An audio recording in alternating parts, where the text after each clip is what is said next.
नमस्कार, मैं हूं आपके साथ रश्मि अग्रवाल। आपका स्वागत है रितम के खास कार्यक्रम बड़ी बात में। आज हम बात करेंगे एक ऐसे विषय पर जिसके बारे में आपने प्राय सुना और पढ़ा जरूर होगा, लेकिन गौर करने की आवश्यकता नहीं समझी होगी।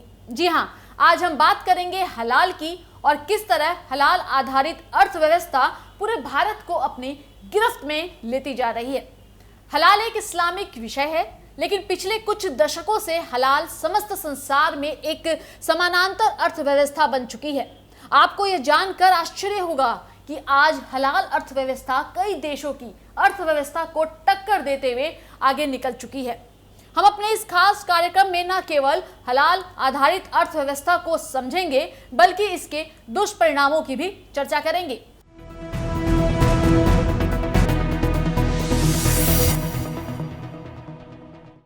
तो चलिए सबसे पहले जानते हैं कि हलाल है क्या। हलाल एक अरबी शब्द है जिसका अर्थ है अनुमति, जो इस्लाम के कानून के अनुसार यानी कि शरीयत, कुरान और हदीस तथा सुन्ना के अनुसार मान्य हो। हलाल का विपरीत शब्द है हराम, जिसका शाब्दिक अर्थ है अवैध, जो वस्तु, पदार्थ, स्थान या कार्य जिसकी शरीयत, कुरान, सुन्ना तथा हदीस में अनुमति नहीं दी गई हो। हलाल और हराम के नियमों को ना मानने पर इस्लाम के अनुसार सजा का प्रावधान भी है। आपने अधिकतर हलाल का जिक्र मांस के संदर्भ में ही सुना होगा, हलाल मांस या फिर झटका मांस। लेकिन आप यह जानकर हैरान हो जाएंगे कि अब फल, सब्जी, दाल, मसाले, यहाँ तक कि दवाइयाँ, ये सब हलाल और हराम में विभाजित किया जाने लगा है। बात मात्र खाने की वस्तुओं तक ही सीमित नहीं है, बल्कि ये हलाल पूर्ण रूप से आपके जीवन को नियंत्रित कर रहा है। नौकरियां, व्यापार से जुड़े हुए कार्य, शिक्षा, फैशन, बैंकिंग, यहाँ तक कि टूरिज्म, विज्ञापन और मीडिया भी हराम और हलाल हो सकते हैं। अगर इतिहास देखें तो समय समय पर गैर मुस्लिमों पर किए गए हमले, हिंदू मंदिरों को तोड़ना और गौ हत्या जैसे अमानवीय कार्यों को भी इस्लाम में हलाल कहकर उचित बताया गया है। अब आपके मन में सवाल उठ रहा होगा कि आखिर इस्लाम को मानने वाले हलाल पर क्यों इतना जोर देते हैं। तो इसका जवाब है, इस्लाम की मान्यता के अनुसार जो लोग हलाल वस्तुओं, कार्यों से जुड़े नियमों का पालन करते हैं वो अल्लाह के निकट आ जाते हैं। हैरानी की बात है कि मंदिर, गुरुद्वारों, चर्च या दूसरे संप्रदायों पर हमला करने से कोई अल्लाह के निकट कैसे जा सकता है। खैर, अब बात करते हैं कोई भी वस्तु या सर्विस पर हलाल का ठप्पा यानी कि हलाल सर्टिफिकेशन कैसे होता है। हलाल सर्टिफिकेशन का आधार ही होता है शरीयत, कुरान और हदीस। कंपनी को हलाल प्रमाण पत्र दिया जाता है तो वहाँ कुरान की आयत पढ़ी जाती है, जिसके अनुसार अल्लाह ही एकमात्र पूजनीय होना चाहिए और ये कहा जाना और माना जाना भी चाहिए। मौलवी द्वारा कंपनी का ऑडिट भी किया जाता है। मीट के मामले में तो हलाल की प्रक्रिया काफी क्रूर है, जिसमें जानवरों को तड़पा तड़पा कर मारा जाता है। जानवरों को तड़पा तड़पा कर मारने के हलाल के इस तरीके को कई देशों में अमानवीय करार दिया जा चुका है, लेकिन फिर भी हलाल मीट की क्रूर प्रक्रिया लगातार जारी है। यही नहीं, अगर गैर मुस्लिम लोग हलाल को नहीं मानते हैं तो उनका हाल अफ्रीका में रह रहे ईसाइयों की तरह हो सकता है। 2013 में अफ्रीकी देश में कई ईसाइयों की हत्या कर दी गई क्योंकि ईसाई गैर हलाल मांस का प्रयोग कर रहे थे। अब बात करते हैं हलाल ट्रेड और अर्थव्यवस्था की। हलाल कारोबार विश्व भर में अपनी पकड़ बना चुका है। हलाल आधारित अर्थव्यवस्था 189 से ज्यादा देशों में अपना स्थान बना चुकी है। इस्लामिक देशों के अलावा यूरोपियन यूनियन, ऑस्ट्रेलिया, न्यूजीलैंड और कई ऐसे देश हैं जिनमें भारत का नाम भी शामिल है।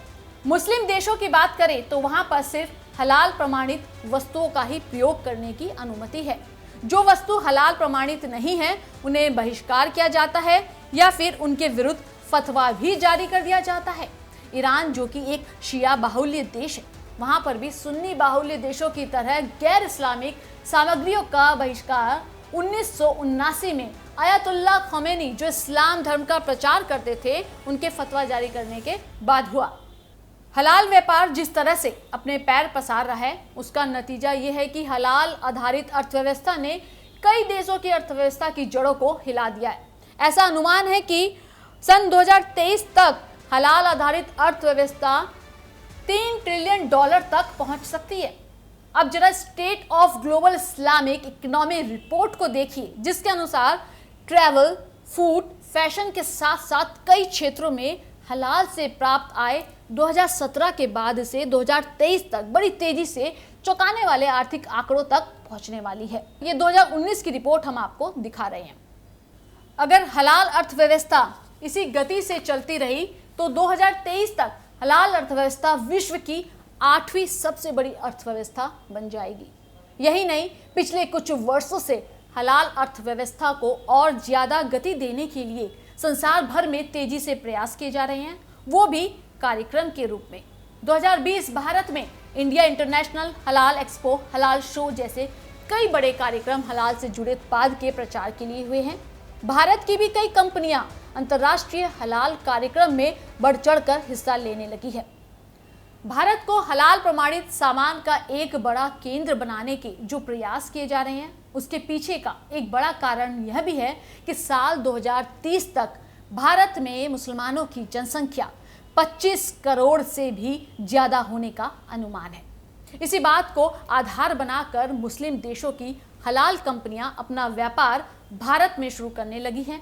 अगर आप भारतीय बाजारों में प्रचलित कुछ प्रसिद्ध ब्रांड्स के उत्पादों को गौर से देखेंगे तो आप उनके जो पैकेज है उस पर हलाल सर्टिफाइड का लेबल पाएंगे। तो चलिए अब एक नजर डालते हैं भारत में तेजी से फैलते हलाल कारोबार पर। सबसे पहले बात करते हैं खाने वाले पदार्थों के बारे में, जिसमें प्रसिद्ध चावल दावत, वेदीलाल की आइसक्रीम, बीकानेर वाले के नमकीन और हल्दीराम के खाद्य पदार्थ, ये सभी हलाल सर्टिफाइड हैं। और online food service company Zomato India के पास भी हलाल प्रमाण पत्र है। तो वहीं हलाल आयुर्वेदिक और हर्बल प्रोडक्ट्स की सबसे प्रसिद्ध कंपनी पतंजलि आयुर्वेद लिमिटेड और वीको ग्रुप ने भी हलाल प्रमाण पत्र लिया हुआ है। प्राइवेट कंपनियों के साथ साथ सरकारी कंपनियों ने भी हलाल सर्टिफिकेशन करवाया हुआ है, जैसे IRCTC, sky garment catering private limited, जो एयरलाइन को पूरे भारत में खान पान सेवाएं प्रदान करता है। अब बात करते हैं हलाल प्रमाणित इंडस्ट्री की, जिसमें सबसे आगे है देश दुनिया की सबसे बड़ी कंपनी रिलायंस इंडस्ट्रीज लिमिटेड। यही नहीं, कई होटल और अस्पताल भी हलाल सर्टिफाइड हैं, जिसमें वेस्टिन पार्क होटल्स और रॉयल कोर्ट का नाम शामिल है। तो वहीं हलाल सर्टिफाइड अस्पतालों की सूची में सबसे ऊपर BLK हॉस्पिटल जो न्यू दिल्ली में है, वो भी हलाल सर्टिफाइड है। बढ़ती हलाल अर्थव्यवस्था के दुष्परिणामों का ही नतीजा है कि गैर मुस्लिमों और गैर मुस्लिम कंपनियों को भी एक तरह से हलाल भोजन और सुविधाओं का हिस्सा बनना पड़ रहा है। दुर्भाग्य की बात यह है कि दवाइयाँ, हॉस्पिटल्स, होटल, स्कूल, प्रकृति से प्राप्त होने वाले पदार्थों जैसे कृषि और डेयरी के उत्पादों के ऊपर भी हलाल सर्टिफिकेशन को लाद दिया गया है, जिससे अपने उत्पाद और सेवाओं को बेचने के लिए कंपनियों में हलाल प्रमाण पत्र लेने की होड़ लग गई है। सच्चाई यह है कि भारत में हलाल का सर्टिफिकेशन प्रोसेस ही गैर कानूनी एवं असंवैधानिक है।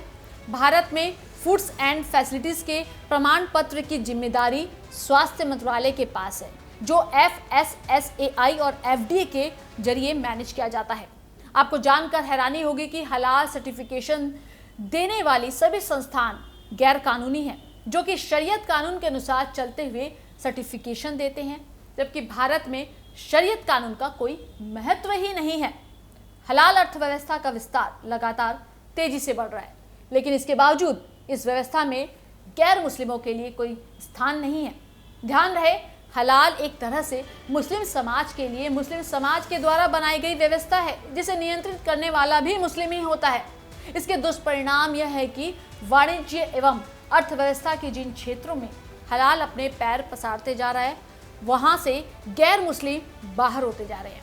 भारत में परंपरागत हिंदू एवं सिख समाज में झटका मीट का प्रचलन है, लेकिन हलाल के चलते न केवल झटका मीट का प्रचलन बंद हो गया है, बल्कि समाज का एक वर्ग, जिनका परिवार झटका मीट के कारोबार से चलता है, वो आज भूखमरी की कगार पर खड़ा हो गया है।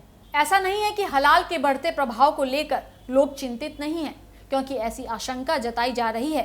हलाल ग्लोबल मुस्लिम उम्मा का पूरे संसार में खलीफाई स्थापित करने का औजार है। 2010 में बोस्निया एंड हर्जिगोविना के मुख्य मौलवी डॉक्टर मुस्तफ़ा ने तो मुस्लिम देशों को पूरे विश्व पर अपना दबदबा बनाने के लिए हलाल का प्रयोग करने के लिए कहा। जिस तरह से गैर मुस्लिम देशों और लोगों में हलाल को थोपा जा रहा है, उससे इन आशंकाओं में दम लग रहा है। हलाल कंपनियां और सर्टिफिकेशन संस्थाएं दोनों ही पैसा कमाने का माध्यम बन गए हैं। ऐसी आशंका है कि हलाल सर्टिफिकेशन से आने वाली कमाई की एक मोटी रकम आतंकी गतिविधियों और उन संस्थाओं में जा रही है जो पूरे विश्व में इस्लाम की हुकूमत का सपना संजोए हुए हैं। 2015 में ऑस्ट्रेलिया में सीनेटर जकोई लाम्बी ने एक प्राइवेट बिल पेश किया। बिल में आशंका जताई गई कि हलाल से होने वाली जो आय है उसका इस्तेमाल ऑस्ट्रेलियाई तथा आतंकियों को वित्तीय मदद करने के लिए किया जाता है। अमेरिकन सीनेटर जॉर्ज क्रिस्टेंसन ने एक आर्टिकल में स्पष्ट तौर पर कहा था कि अगर आप हलाल के प्रोडक्ट खरीद रहे हैं तो आप इस्लामिक आतंकवाद को पैसे भेजने का काम कर रहे हैं। अमेरिका की क्रिसेंट फूड, जो कि हलाल सर्टिफिकेशन कंपनियों को स्पॉन्सर करती है, उनके अध्यक्ष पर 12 मिलियन अमेरिकन डॉलर आतंकवादी संस्था हमास को देने का आरोप है। अगर यूरोप की बात करें तो फ्रांस में लगभग 60% हलाल फूड ट्रेड को नियंत्रण करने वाली कंपनियों के लिंक मुस्लिम ब्रदरहुड से जुड़े हैं, जो कि खुलकर आतंकवादियों को समर्थन देती है। 26 नवंबर को मुंबई में हुए आतंकवादी हमले के लिए पैसे एक हलाल सर्टिफाइड बूचड़खाने से इकट्ठे किए गए थे। सवाल तो उठते ही हैं, जब भारत की सबसे बड़ी हलाल सर्टिफिकेशन देने वाली संस्था जमीयत उलेमा ए हिंद और उन संस्थाओं और आतंकवादियों को लीगल और वित्तीय सहायता देती है जिनके आतंकों की लिस्ट लंबी है, जिसमें German bakery blast case 2010, 26/11 Mumbai blast और 2011 पुणे ब्लास्ट के साथ साथ कई ऐसे आतंकी हमले शामिल हैं। इन सभी बातों के बीच कुछ सवालों पर ध्यान देना जरूरी हो जाता है। भारत, जो कि एक गैर मुस्लिम देश है, वहां पर गैर मुस्लिमों पर हलाल को क्यों थोपा जा रहा है? सिख समाज में हलाल मांस पर प्रतिबंध है, लेकिन हलाल के बढ़ते प्रभाव के चलते सिख समाज के लोगों पर भी हलाल मांस थोपा जा रहा है। आखिर क्यों? भारत में अस्पताल, होटल और ऐसे संस्थान जहां पर जाने वाले ज्यादातर लोग हिंदू हैं, उन संस्थाओं को हलाल सर्टिफाइड किया जा रहा है, यह कहकर कि इस्लामिक अल्लाह के अलावा और कोई नहीं है। इसे कौन बढ़ावा दे रहा है? क्यों पतंजलि, बीकानेर, हल्दीराम, BLK अस्पताल और IRCTC को अपने आप को हलाल सर्टिफाइड कराने की आवश्यकता पड़ रही है? हलाल सर्टिफिकेशन हर मामले में असंवैधानिक है, फिर कैसे इसे भारत में प्रोत्साहन मिल रहा है? और भारतीय सरकार की इस विषय पर क्या नीति निर्देश है?